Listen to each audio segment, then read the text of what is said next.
It's the Takeover. It's the Takeover right here on the award-winning CBJ Radio. We're always bringing you the coolest artists on Wednesday nights, and tonight's no different. Seattle five-piece metalcore band Oathbound. They just released their debut EP called Until It's Gone. They also have released 3 singles off the damn thing. Anxiety is the latest one. It's got a lyric video that you can go check out. They also got a couple of other videos we'll chat with. And we have all 5 guys from the band. We thought we were just getting Taylor, but we have everybody. We have Collion, John, Rashid, Taylor, and Victor. Everybody is in the house. First, thanks so much, guys, for coming on. Thank you. Yeah, thanks, Jeff. Thank you. Appreciate it, man. For having us. Well, wow. First, Taylor, you were just on an airplane, and we had to reschedule. What was this, work? Was this business? What were you doing? Work. I travel a lot for work. I traveled 6 states in the last 7 days. So just all over the Midwest and part of the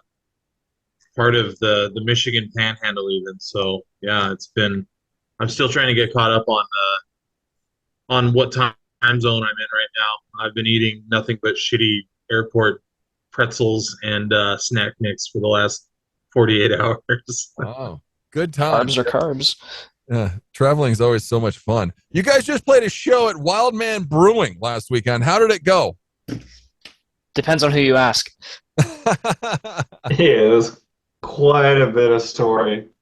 The way we actually managed to play that show to be there on time was quite something. It was very interesting because, again, connected to planes, our drummer Rashad was flying in, and we were lucky enough to have that flight that is usually always on time to be delayed by several hours.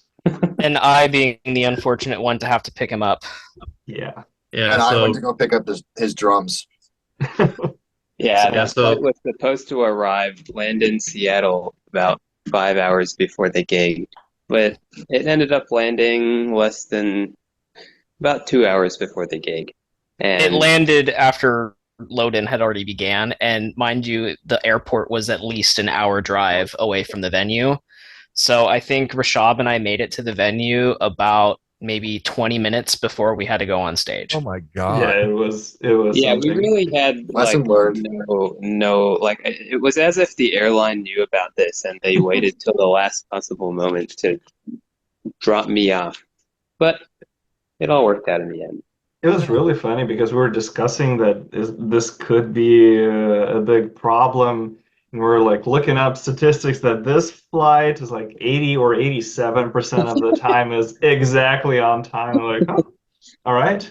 Statistics seem to be in our favor. What could go wrong? Well, everything. I ended up spending some time sitting in the airport cell phone lot, just waiting for Rashab to land, and I'm paying attention to the group chat, and they're trying to figure out contingencies on like what to do. Like if myself and Rashab couldn't make it, it's like, are we really going to have only 3/5 of the band, like just 2 guitars and a vocalist, just up on stage, and just karaoke the rest? Like, I mean, I know a lot of bands get shit for using backtracks, but I mean, sometimes you gotta do what you gotta do. But thankfully we were able to get away with without needing to mime along, as the kids these days say. Acoustic Oathbound show is what it would have been. Yeah, we could have. It would be good. And luckily I had enough. Out. What, are you not in the area, Rashab, or where do you live? Oh, I am now. I was just on a trip. Okay. Visiting some family across the world.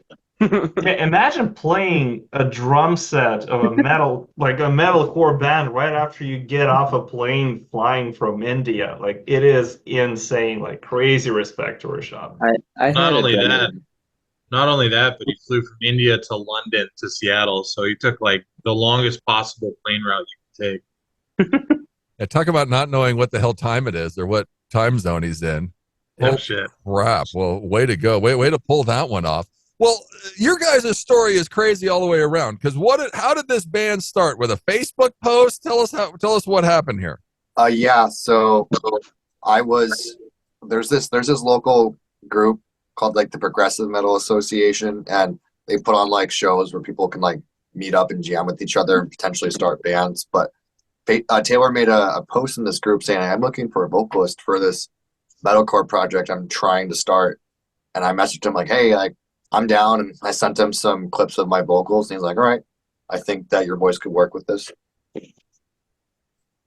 Yeah. So I'd been in bands previously. It's been quite a few years since I've been in a project, and picked up the guitar again, and wanted to make another try at doing something musically in my life. So yeah, Colin got a hold of me, and I had a couple demos that were rough recorded, and kind of just went from there. Victor and I had known each other for a little while, and we'd played guitar together, but never anything seriously. So I think he was probably as surprised as anybody when I said, hey, we have a vocalist, because I don't think he even knew that we had a band. Yeah, it was interesting. He's like, wait a minute, I didn't agree to be in a band. But and then Rashab, again, a Facebook find. Facebook has been our friend, I guess, for the formation of this band. Rashab had just moved in the Seattle area, and he was looking for a group of guys to jam with, and he'd posted some of his drum covers that he'd done and put on YouTube. And keep in mind, drummers are hard to find in general, and especially good drummers. So when we saw his covers that he'd put on YouTube, we were like, holy shit, like, we need to have this guy. Some of the covers that he did were favorite bands. Had him come over and try, and his drums pretty much never left my house after that. And then John, I can take this one up. Yeah, go for it. Yeah, so I actually, me and John had known each other for quite a while, because both me and John have been involved with the Seattle music scene for quite some time. And originally, John was just supposed to be a fill-in, but then I was just like, hey, bro, if you really, I was like, dude, we all want you to join this project, officially. The spot's yours if you want it. And to say I was reluctant is completely overstating it, because secretly I'd kind of always wanted to, hop on it full time ever since I first heard those couple demos. But just timelines in my situation were a bit unsure at the time, with myself being in other projects as well, and it just so happened that the stars aligned in just the right way that I was able to make it work. And I'm still here, and I'm making myself as invaluable as possible by contributing as much backing vocals as I can get away with, so that way they can't replace me. John also helps us do some other cool stuff, he helps us get on cool playlists and stuff like that. And yeah, I also have the DistroKid login, so Yeah, and he brought beer one time, but it was just one can of beer for John. Yep. The invaluable bass player. Yeah, he also plays bass. Yeah, I also play bass, which that. that's the least important thing I do. Well, it's crazy how you guys all contribute to the band. We'll talk about that a little bit, but Rashab, how are you? Were you in another band as good of a drummer? I mean, drummers around here, you're in 8 bands, because there's not that many good drummers. So, I mean, you were not in a band before this. No, I was in Texas. So where I was in the middle of nowhere, and they didn't have much of a music scene. Especially for metal, there was really not much at all there. I looked for many years when I was in college in Texas, and I didn't find anything. Before that, I was in a progressive rock, progressive metal band for a few years. But yeah, wow. I knew that I would be able to find more opportunities when I moved to Seattle. And I'm lucky that I was able to. Yeah, you guys found each other. That's amazing. Go check them out. They're Oathbound. They're on Facebook, Instagram. Go to Spotify, listen to their debut EP, Until It's Gone. And also they have a lyric video for their latest single, Anxiety, that's also out now. Well, Taylor, are you the father figure of the band? Yes. Yeah, I'm the band dad. Is the sugar daddy. the sugar daddy band dad. Yeah, yeah, yeah, man. I've gotten pretty lucky in some of the things that some of the career choices I made in my life that have allowed me to be able to we can do the things that we want to do. We're not necessarily um, not necessarily the grassroots band startup, I guess, that a lot of bands experience. So yeah. Well, yeah. I mean, you guys obviously know what you're doing. I mean, you hit this week 10,000 monthly listeners on Spotify. I mean, shit, the album hasn't even been out a month. I mean, you've played some shows, but you're with Pavement. I mean, everything, the stars are aligning for you guys. So whatever you're doing, keep doing it. The biggest obstacle is making sure that Taylor and I have permission from our wives to do anything. That's a fact, honestly. And yeah, I mean, my wife was, when I was like, hey, I want to do this music thing, she was kind of like, what does that even mean? What does that mean for our family and that type of shit? And I'm like, I don't know what it means. We'll see how this goes. I never in a million years would have guessed that we would hit even where we're at right now. And we've hit modest milestones by most, measures. 10,000 monthly listeners it's big for us. It's huge for us. It's all perspective though. I mean, it's not going to make me quit my day job at the moment, but that's always the goal, is we've got such limited time in our short lives, and I'd prefer to be spending it doing something like playing music, for a living, and not trying to make some CEO's bonus a little bit bigger. That's kind of what I've been doing for my entire life. So it'd be nice to do it myself. Yeah. Well, and Colleen, where are your vocals coming from? Are you influenced by somebody? Is this you? Is this where you've gotten in the last couple of years? What? So when I list about vocal influences, my main few would be like Mitch Luker from Suicide Silence, Chester Bennington, Linkin Park, Ollie Sykes, Bring Me the Horizon.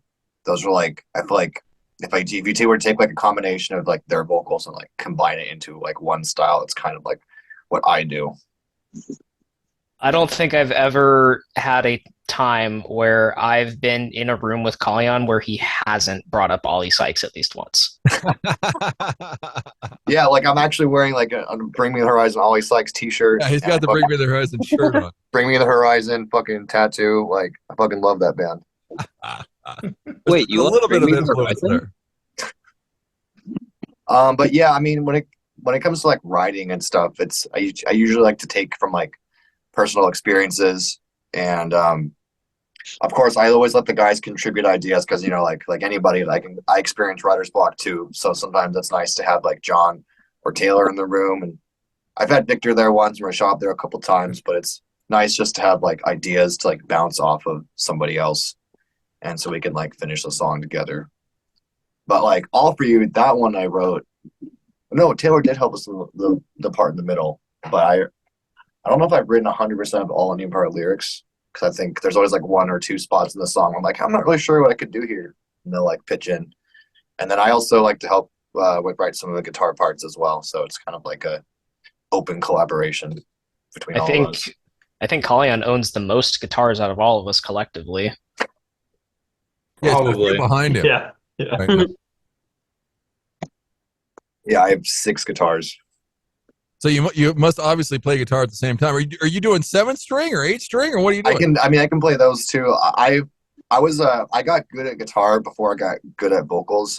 I've been playing guitar in bands for like many years, and I'd always wanted to be a front man of a band. It just never quite worked out, or I just wasn't like ready in like where I was vocally until like recently.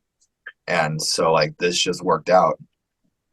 Yeah, no, you guys are crushing it. Well, and you're striking while the iron's hot, because I think metalcore is probably the most popular it's ever been right now, don't you think? Yeah, it seems like it. Yeah, I think there's a definite resurgence of the MySpace era of metalcore. bands like Devil Wears Prada and like even like Born of Osiris, a little bit heavier versions of metalcore. The whole elder emo thing is pretty hot right now. Nostalgia core. Yeah, nostalgia core. Yeah, there you go. Perfect. But yeah, dude, I don't know. I don't know what it is about it. I've loved metalcore since I first heard it.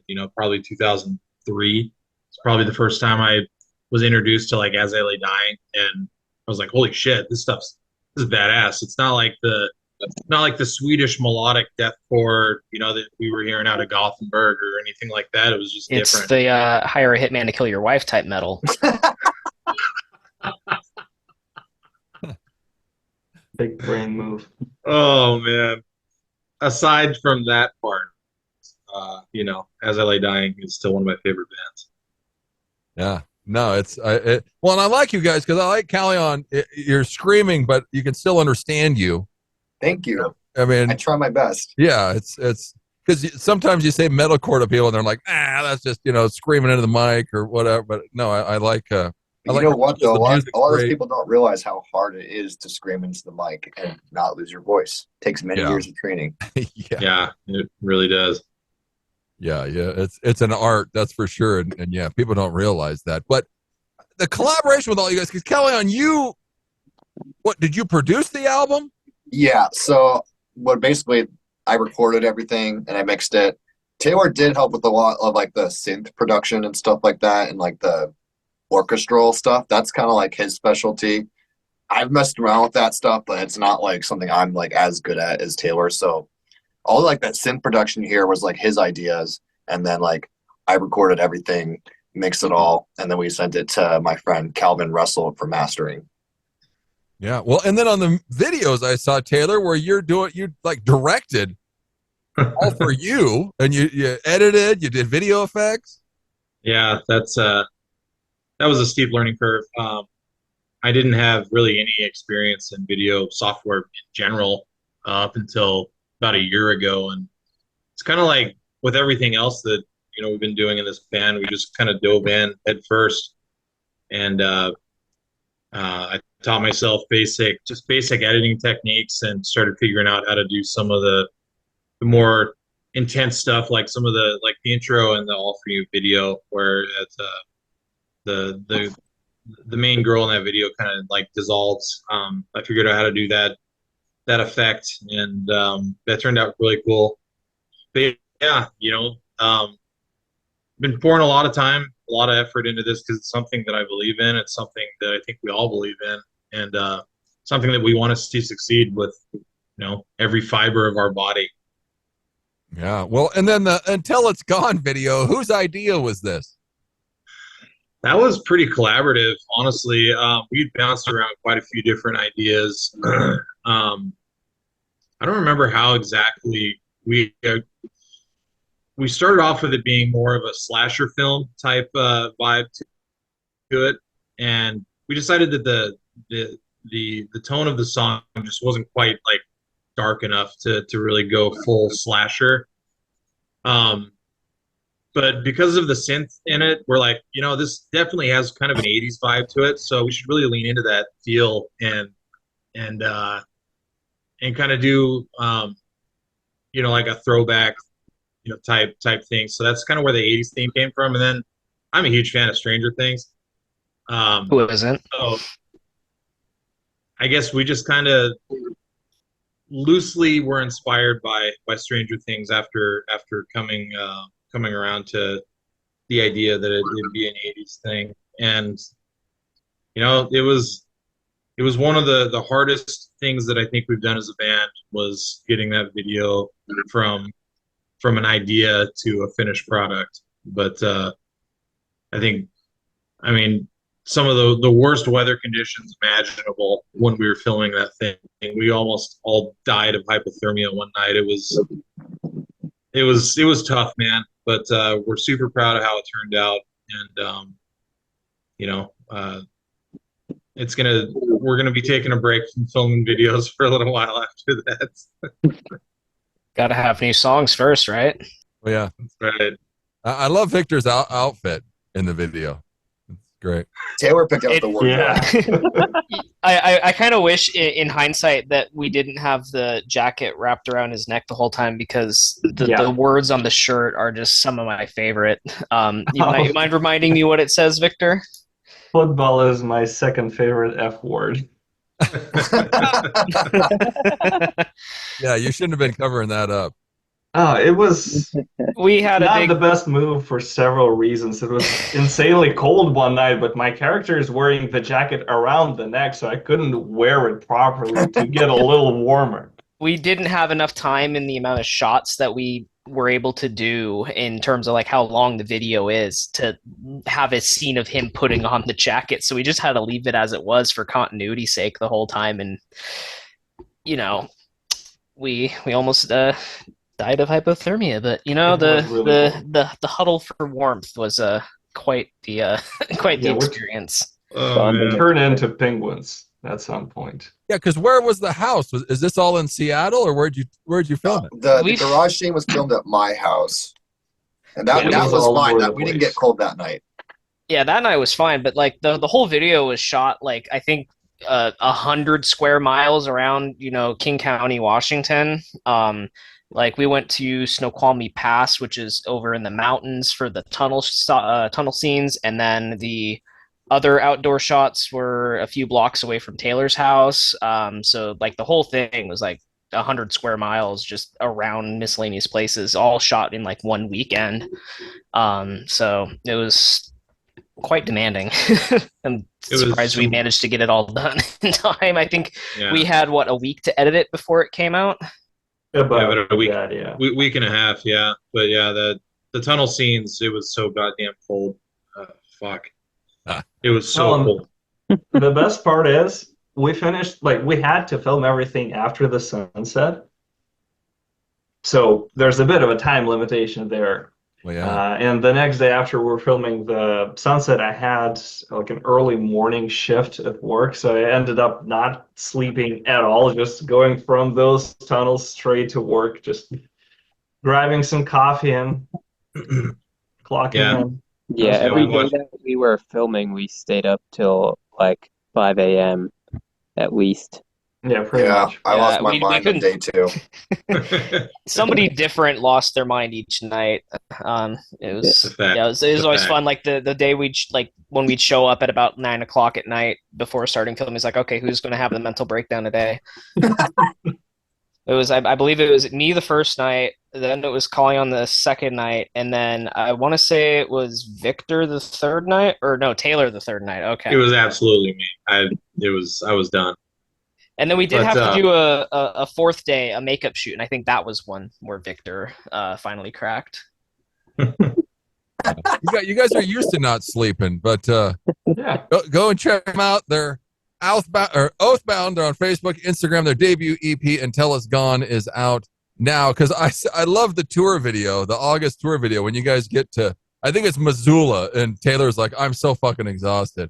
Yeah. And you guys ready to play a show on no sleep? Yeah, that was day 2. It was awful. Yeah, it was pretty bad. It was awesome. I liked it. Yeah, it was cool, but it was still awful. I mean, we played the previous night. We played a show in Tacoma on a Friday, and then had to drive literally nonstop to Missoula because we had load in at 11:30 the next day. So I think we got into Missoula like an hour before load in, and I slept maybe 10 minutes in the car, and it was like 96 degrees. It was fucking miserable. It was miserable, dude. But we got through it, dude. It was a lot of fun. I mean, it was a lot of fun. We had a blast, but Jesus Christ, man, that was brutal. 10 out of 10 would do it again. Yeah, I think we're the first. Maybe without that no sleep part. Yeah, maybe get some sleep. But yeah, I love even 4 hours would have been nice than none. Yeah, you guys are pulling the trailer with a car. I love that. I was like, what the hell? I think that's the first band I've seen with a trailer being pulled by a car on tour. It's a hybrid, man. We got to keep the gas prices down. It's expensive over here, dude. That is like fucking $4.50 a gallon over here. Jesus. Pretty much. You can find it for less depending where you go. But yeah, well, it's usually like if you get a discount at a specific supermarket, then you can get gas. No, dude, the fucking gas stations on the Indian reservations always at the best prices. agreed. But yeah, no, I mean, I literally I bought that car for almost the sole purpose of being able to carry every member of this band and whole trailer at the same time. So Not even thinking about his kids first. He thought about his band first. we've got the kid carrier, we got the grocery getter. You know, this is the band. This is the bandwagon. Yeah, it's nice. And Callion, do you like being in the back seat? It seems like you're always way stuck in the back.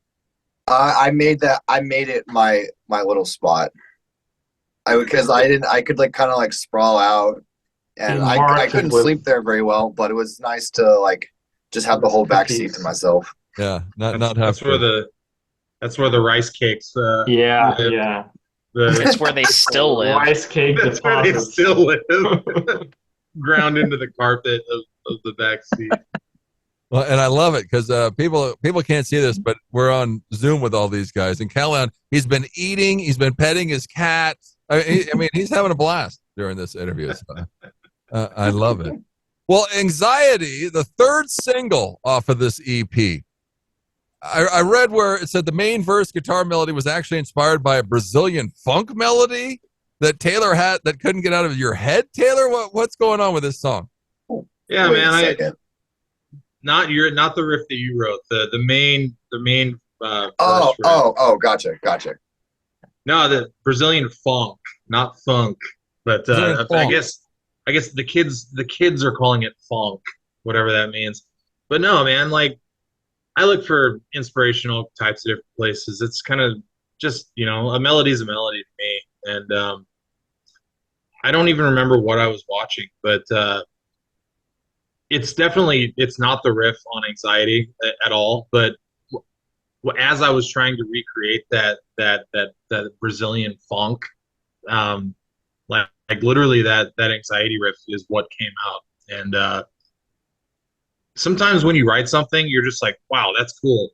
And that's like one of those times where I was like, wow, this is a really hooky, fairly simplistic guitar riff that I think just has that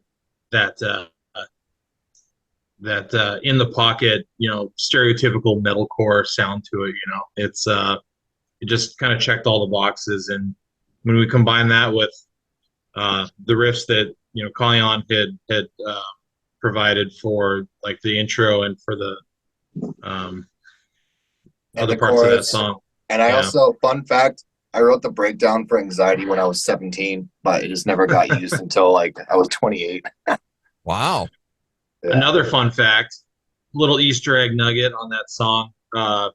Collion's mom is actually the one that sings the female vocals during the bridge in that song. Oh, really? Huh. Yeah.